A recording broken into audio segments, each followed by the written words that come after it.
That's good, just like that. Smile, 1, 2, and... Like most teenagers, 19-year-old LaTanya has big dreams.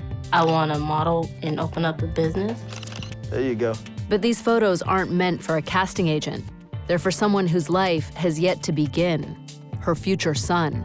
It's overwhelming. I have another life to think about. LaTanya is part of an American reality. Nearly 1 out of 3 teenage girls becomes pregnant. In our second season of Our America, we explored what happens when lives are complicated by teen pregnancy, when our nation's children become parents before they become adults. In Teen Mom Nation, we followed young mothers and fathers to try to understand how their mistakes, their choices, their circumstances led them to become children raising children. Long after our cameras stopped rolling, their lives with their kids continued. Now, 2 years later, we bring you a special update on how these young mothers and their children are growing up. It's just been a journey to really find myself. I did suffer a lot in being a teenage, mother. The past 2 years been kind of tough. I really learned that I am stronger than I was. America, it can be inspiring and beautiful. It can also be dark and ugly.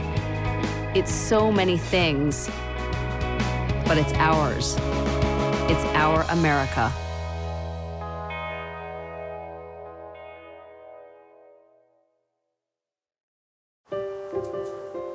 In Teen Mom Nation, our journey started in Memphis, Tennessee, where in many parts of town, the teen birth rate was twice the national average.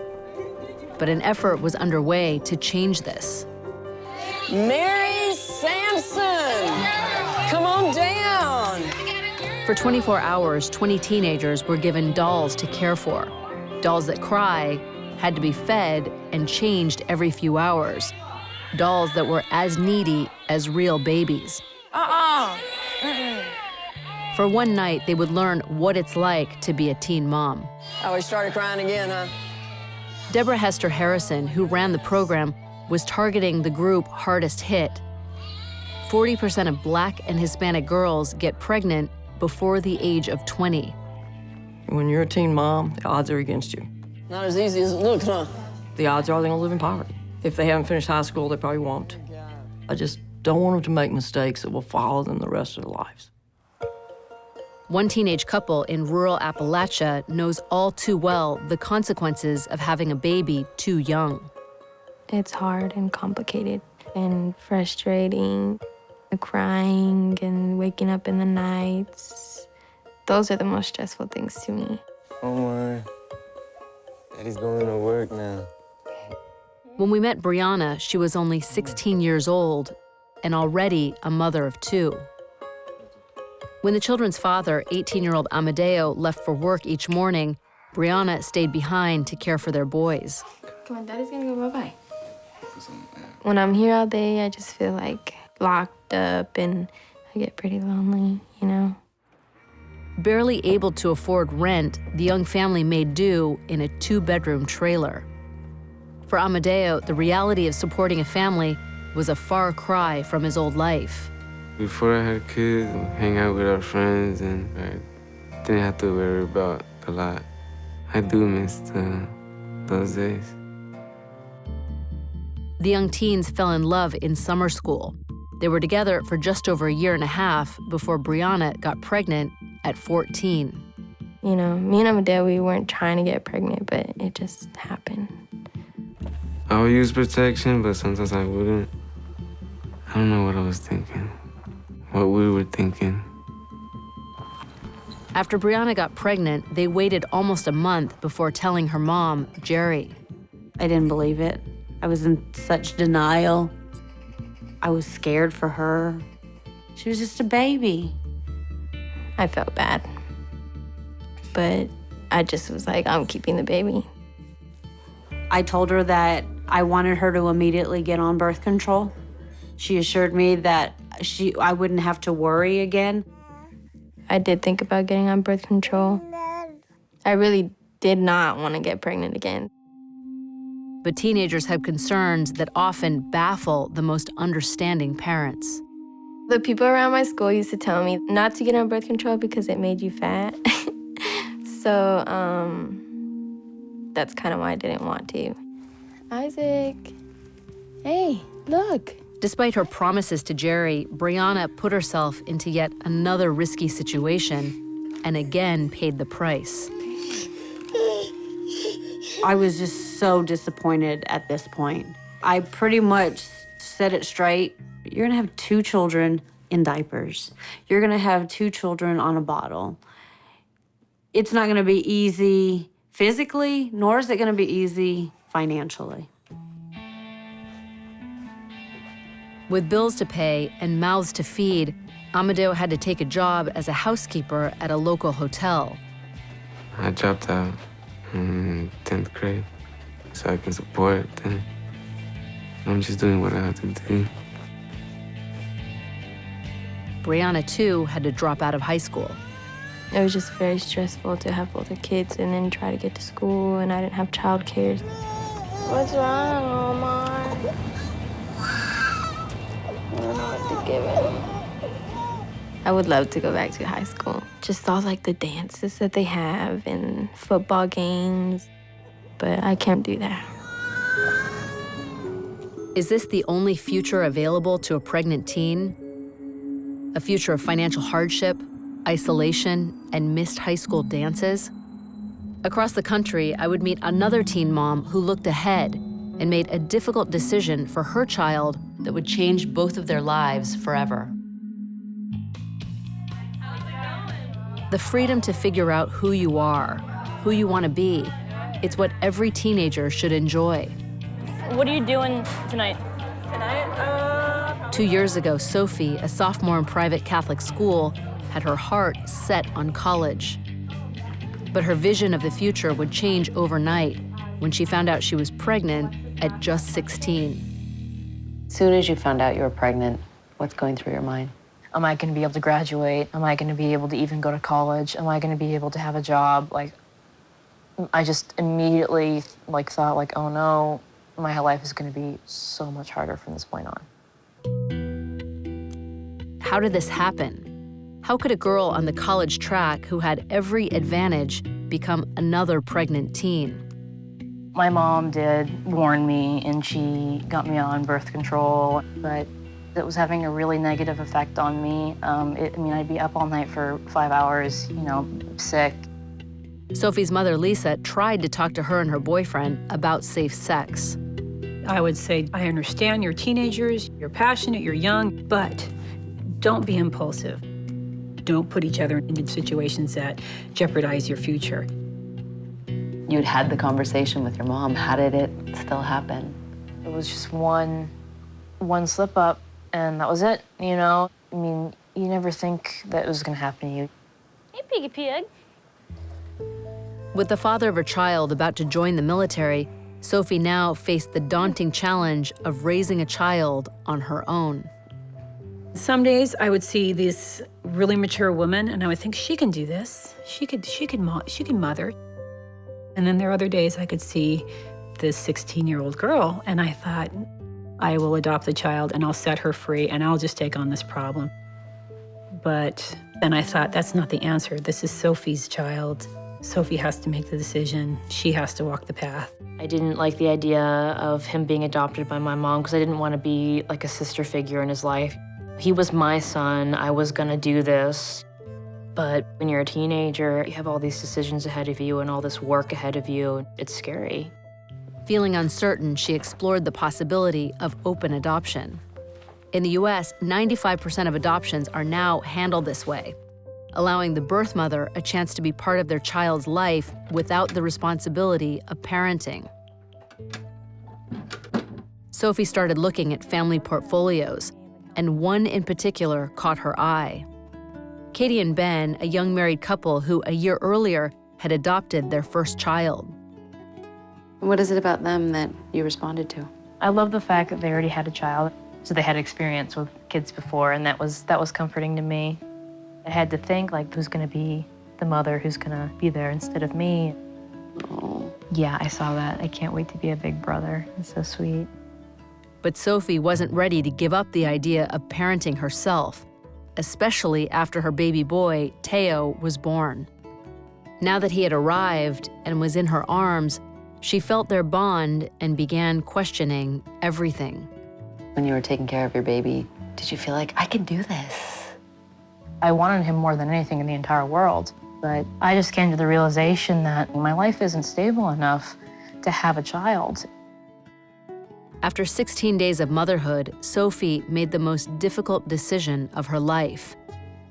That her son needed a full-time mom and dad, that Ben and Katie should become Teo's parents. What she was doing was more loving than keeping him. And I think that she finally became a mom at that moment. Sorry. I was just so proud of her. It's a pretty selfless decision that you made. What was it like to give him up for adoption? I knew it was right, but it didn't make it hurt any less. I do have the resources, and I do have the family. I do have all the help in the world, but to me, it still wasn't good enough. I really felt like Ben and Katie were the answer. But what would this mean for Sophie and Teo's new family? Teo was now 6 months old, and I was about to see for myself. Nice to meet you. Nice to meet you. Theirs was a very flexible and fluid agreement. Sophie visited Teo at least once a week. My goodness, that is a sweetie face. Yeah. He is big. There are definitely days where you feel like, the love of my life isn't here with me right now, and I wish I could see him. But it's not a goodbye forever. Sophie! What do you think of this decision, this big decision that Sophie made at 17 years old? We were very clear on saying, we're here to help you in your decision. Go ahead, make it freely, make it out of love, and do what you think is best for the child. No one but Sophie would ever know how difficult it was to make the choice she made. But with Teo in loving hands, she was now free to chart the course she always imagined her life would take. When people think of feminism and feminists, Come fall next year, I'm gonna be off to college. I've been looking everywhere imaginable. I've been looking all the way from Scotland, UK, all the way to Hawaii, to Chicago. I'm gonna have to go off and I'm gonna have to find myself. But, part of the process of adoption is living your life as the birth mother and moving on. Can go down for a nap? Huh? It crosses my mind every once in a while that I'm not gonna be there when he says his first word and starts walking. But there's gonna be my own time and place for that. 2 years later, we returned to the Pacific Northwest to revisit a now 19-year-old Sophie, who had discovered that moving away from home and away from Teo was easier said than done. But first, we bring you the story of LaTanya, another teen mom who made a very different choice than Sophie, a choice that she would face again 2 years later. In Southern California, we first met teen mother-to-be LaTanya and her mother, Terry, on the day of her final ultrasound. It's only 2 weeks away that I'm gonna become a mom. It's like shocking still. I'm gonna have to care for somebody that's gonna be dependent on me. Everything's going okay so far? Yeah. Any problem? No. Okay, let's go ahead and turn the lights off. 19-year-old LaTanya was about to become a teen mom. She had dropped out of high school and faced the heavy responsibilities of motherhood. Is the baby moving? Yeah. Ah, look at that. There we are. Hearing the baby's heartbeat, looking at his tiny face, there was no denying the wonder of this new life. He's moving a lot, huh? Yep. You feel it? What I'm most looking forward to is seeing my baby for the first time. That's the person who's gonna love you and be there when you need him or her. Love and attention. These are things LaTanya longed for more of in her childhood. Growing up in a house with 7 older siblings, she often felt lost in the crowd. Being the youngest, you fight for people's attention. You want to be close to your family members, but you don't know if they want to be close to you. At 17, LaTanya found affection outside the home. She started dating her baby's father, 21-year-old David, and things got heavy fast. We did have a special bond, and I did love him. Getting pregnant wasn't something that I wanted to do. I knew about the condoms. Like, I'll use it, but then I wouldn't. Is birth control or contraception something that people even talk about? I never got talked, to about it. Why do you think that is? Probably because I guess nobody thought I'd be the one to, have sex or anything. But LaTanya did have sex. She did get pregnant, and just a few months later, she made a heartbreaking discovery. Her boyfriend was about to have a baby with another girl. Right now, he say we're together, but the last time I saw him was 6 months ago. I just want to see my son have his dad in his life. While LaTanya faced the possibility of becoming a single parent, she couldn't wait for her son to arrive. So in a way, are you looking forward to this baby as being a little buddy? Yeah. I'm excited. He's gonna be dependent on me. Hopefully, this really, really opened my eyes and really showed me I don't need nobody. Do you feel like you're having to give up your life in a way? Nope, You're so young. My life just begun. It's not like just because you have a baby, you're stuck. Life is over. No.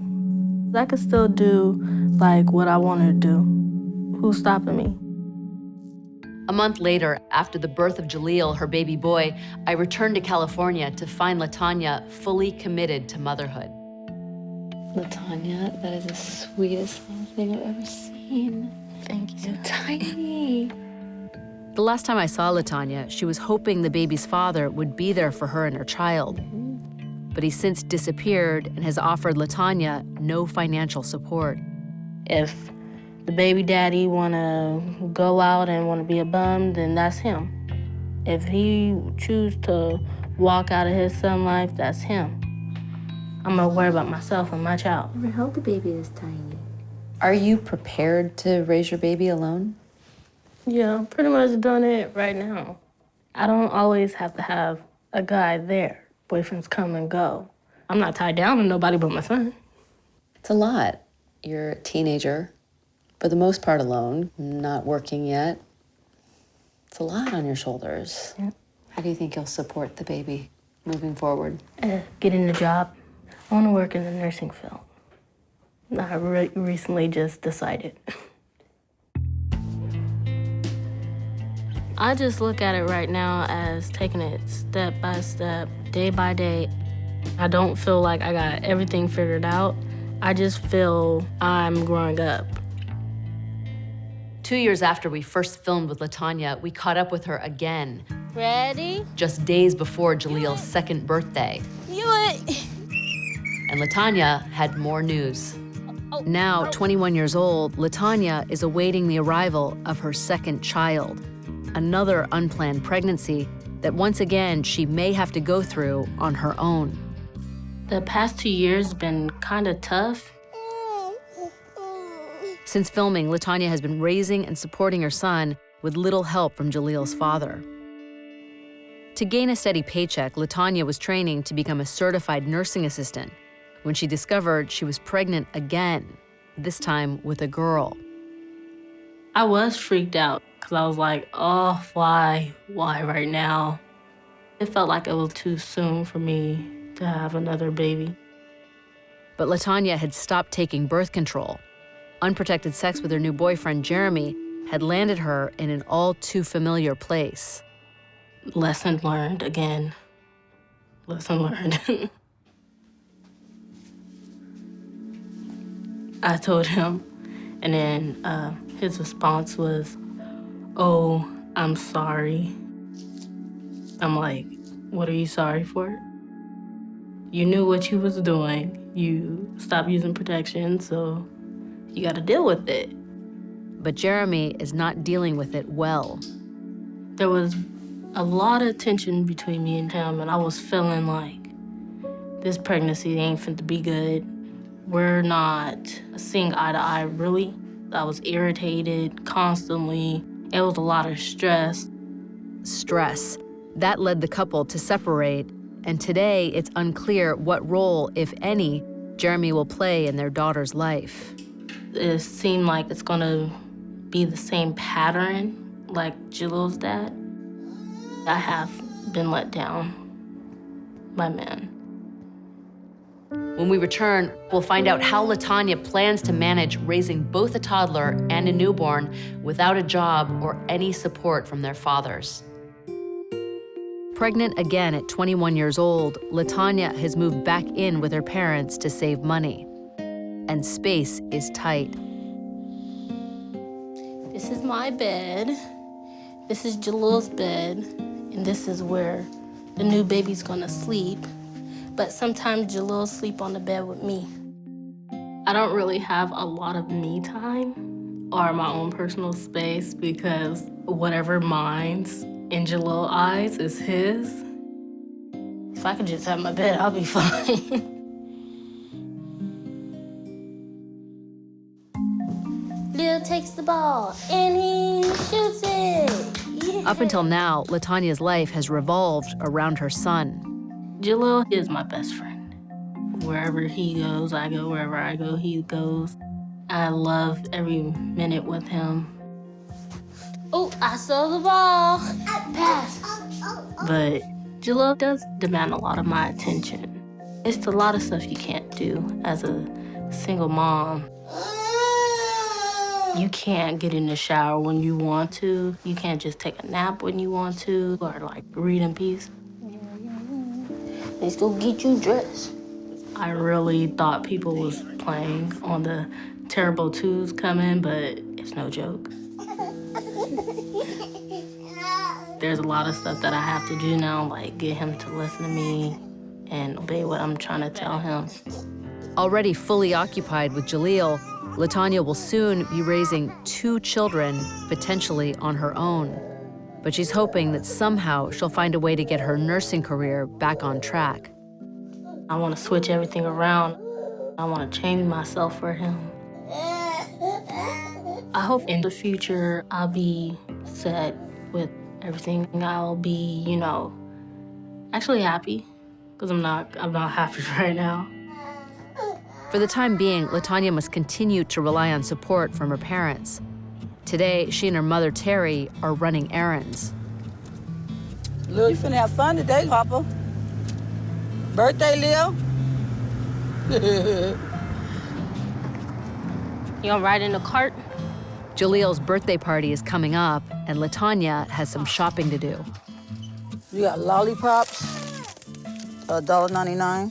You got these are $2.40. No, they're $5.99. Without a job, LaTanya relies each month on welfare to buy the essentials. But with the arrival of another baby, she'll be even more dependent on financial support from the state. It's harder with one, but it's harder with two. Two it will make you gotta really, really budget. Get your coupons, start saving them. It's not easy. Taking care of a baby is never easy.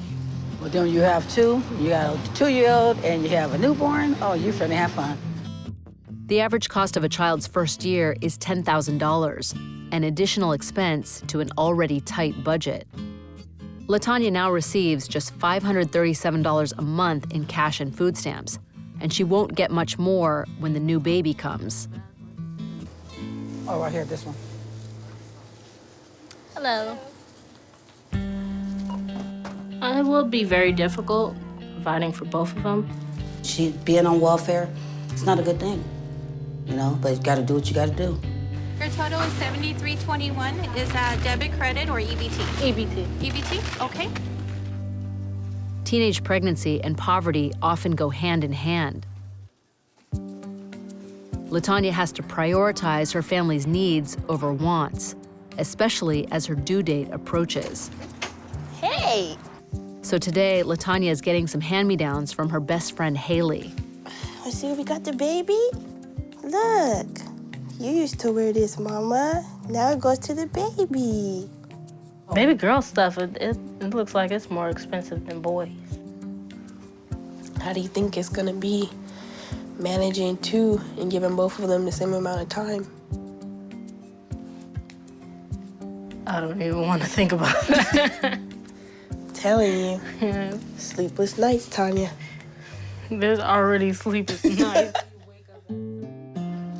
Now more than ever, LaTanya has had to rely on the support of others, including a local church that has a program for teen moms. Without transportation of her own, she depends on its weekly pickup. But today is her last ride. She has aged out of the program.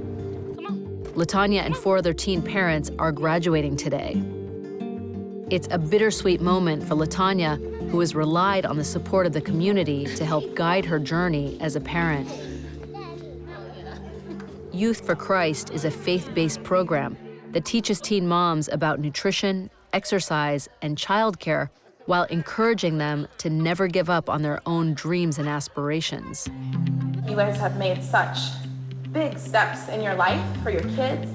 You obviously have already all experienced ups and downs, and I am proud of the way that you've walked through them. Since I've been here, I've learned a lot. I learned about parenting, feeding, playing, and just doing a lot of stuff with my son. What I would like the teens who still want to be coming to know, just to stay in the program, do all that you can, because as we all know, raising a child is hard, especially when you're single. It's advice that a younger LaTanya might have brushed off. But today, it's a lesson she's taken to heart. Apple. Say apple. In a few days, Jaleel will turn 2 years old, and LaTanya is unsure if his dad will show up for the party. Sit on my lap. Although Jaleel sees him once in a while, he hasn't visited in the last 5 months. Jaleel's father, he say he wants to come to his party, but I honestly doubt it. He's just too busy worrying about other things that don't have nothing to do with his child. One more. I think when Jaleel gets older and he realizes his dad wasn't there as much as he wanted him to, he'll start to resent his dad. And you never know how it might turn out, because then he might blame me for the reason. As parents, we can only hope that our children will understand the decisions we make today when they grow up. It's been 2 years since we met Sophie and Teo. Next up, we'll see how they're both living with her choice of open adoption. In Portland, Oregon, a lot has changed for 19-year-old Sophie since we first met her. Today, she shares an apartment with her best friend, Jess, and lives the life of a typical college student. Sophie, when do you have school? I gotta be at class at 10:15. Sophie is pursuing interests in philosophy, art, and the world around her. Without a child to raise, she's had the freedom to travel abroad, go on camping trips, and try new things. Experiences she feared she'd have to give up as a teenage parent. When you're so young and you're so unexperienced, you don't know who you're gonna aspire to be. After the adoption, I really wanted to go find myself away from home. For Sophie, that meant taking a big leap. She moved to Chicago for college, more than 2,000 miles away from Portland and from Teo. It was a big step to leave, because it wasn't like another college student going off. She was leaving Teo behind. It was emotional for her. My sense of identity was back home.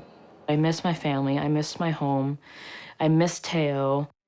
As much as Sophie wanted to experience independence, the unique bond to her birth son was too strong. And after only 1 semester, she left Chicago and moved back to Portland. I felt lost after the adoption. Being a teenage mother and going through that was really hard. It's not a very normal situation for a girl to go through. When people learn that I have had a kid and that I gave him up for adoption, they ask so many different questions. If they don't get it, they don't understand. It's an experience Sophie didn't feel like sharing with new people. She needed support from those who already knew her story. I've seriously never seen the beach this pretty before. Really? This is Sophie's new boyfriend, Dave.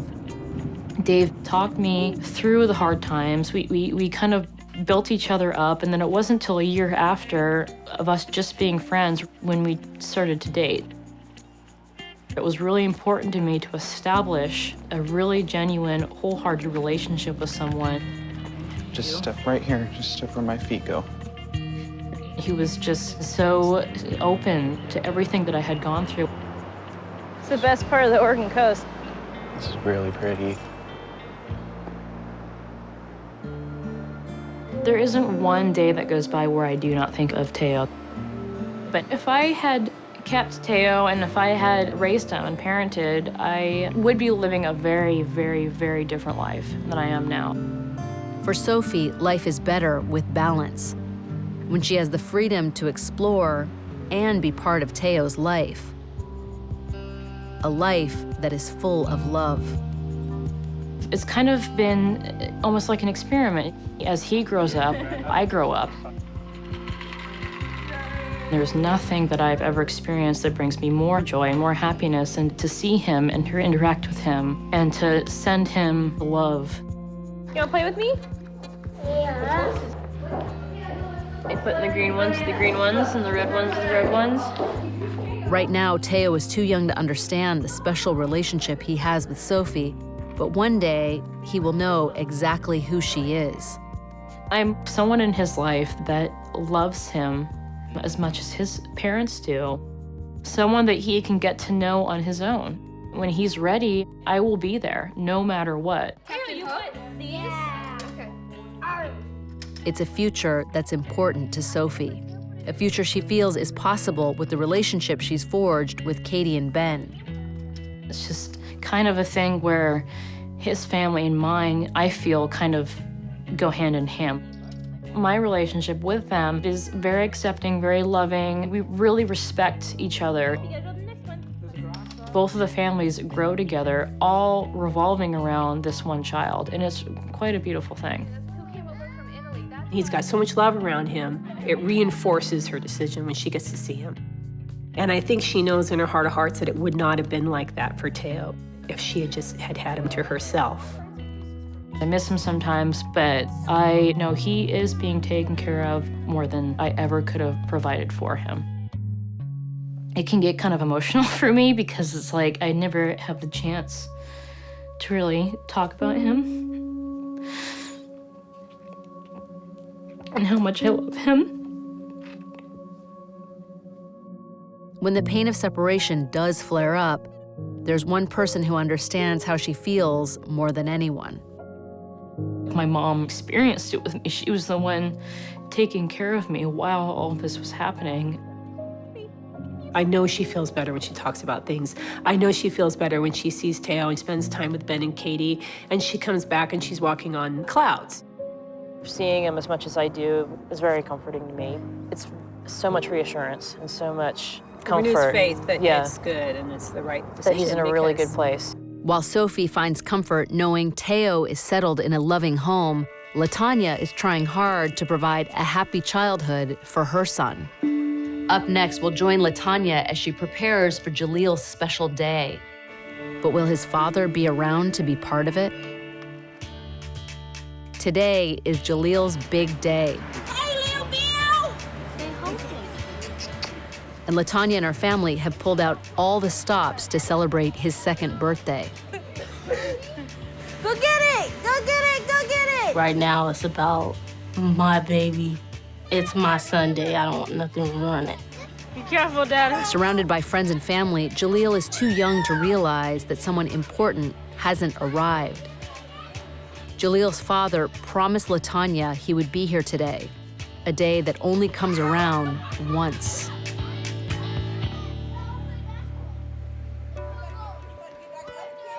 But as the hours pass, the birthday candle burns down.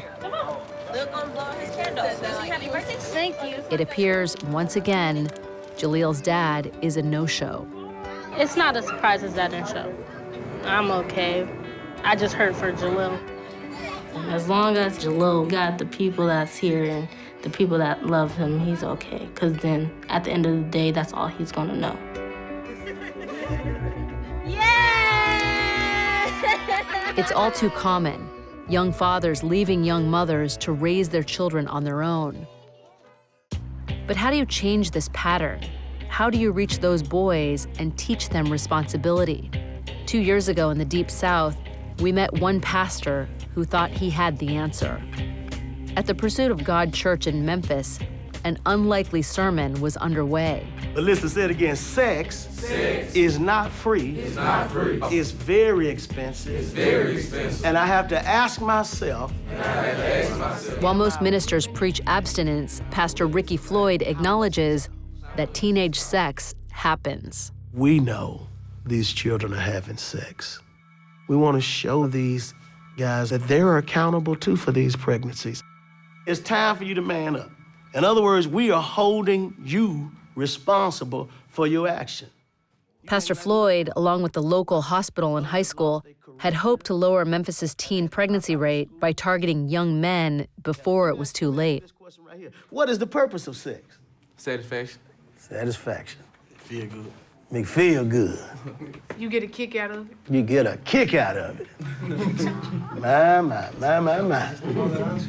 Many times what happens is 15 seconds of fun can cost you something for the rest of your life.